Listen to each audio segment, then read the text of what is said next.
World History Discussions, Chapter 5, Part 4 on the Ancient Empires of Early China. We talked briefly about the Xia and Yellow, the very first of 4,000 years of dynasties, and they lasted from about 2100 to 1600 BCE, and we don't know that much about them. They didn't have writing or much else. Mostly archaeological finds is how we know what we do know about them. But then we get to the Shang dynasty from 1600 to 1050 BCE, and they had the first Chinese writing on oracle bones. We're going to discuss that later in the chapter and how modern Chinese writing is a direct descendant. They never adopted the alphabet in China, which is kind of amazing.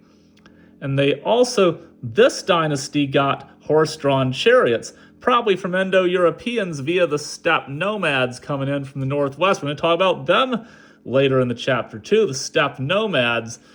But basically these horse-drawn chariots, in addition to bronze weapons, are what made the Shang dynasty strong. However, the Shang dynasty did not have a centralized state. They did have a vast network of walled towns. You can see some of them in here on that map.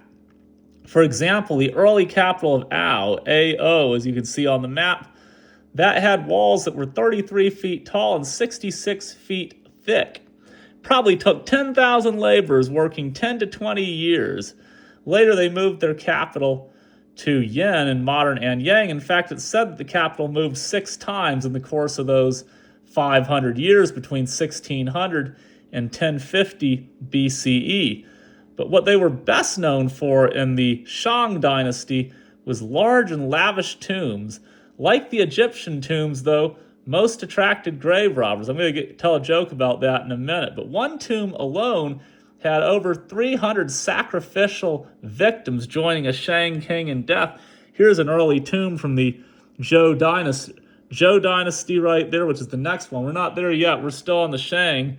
But note that the Shang dynasty also sacrificed certain people with the king when they died. Does that sound familiar? Yep, back in chapter 3, we were talking about how common that practice was in sub-Saharan Africa. And it was pretty common in East Asia as well to execute servants of the king when the king died. However, the most important tomb of the Shang dynasty was that of Lady Fu Hao, who was Emperor Wu Ding's favorite consort, and she died around 1250 BCE. So remember in chapter 3, I made a joke about Tutankhamun or King Tut when we were discussing ancient Egypt, and I cited my source, which was John Green, Crash Course World History from like over 10 years ago. He was a YouTube personality, but he said, most graves were robbed in the ancient days. King Tut's only famous because his grave wasn't robbed until modern days, 1920s. Well, same with Fu Hao. Most of these Shang graves were robbed in ancient days, but Fu Hao wasn't robbed until the 1970s, and people were amazed all the treasures they found, jade and bronze and all sorts of stuff in her tomb. But anyway, yeah, and it's interesting, timeline overlaps, total coincidence, and they're still almost 100 years apart, which is more than a lifetime if we're talking about death, 88 years apart. But like King Tut died in 1338 BCE and Lady Fu Hao died in 1250 BCE in a totally different part of the world. I'm just trying to make parallels because it's kind of cool.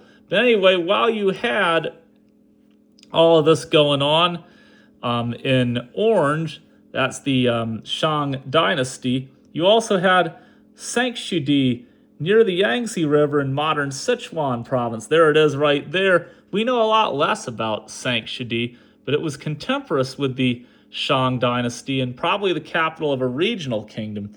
But we don't know that much because I don't believe they had writing like the Shang did.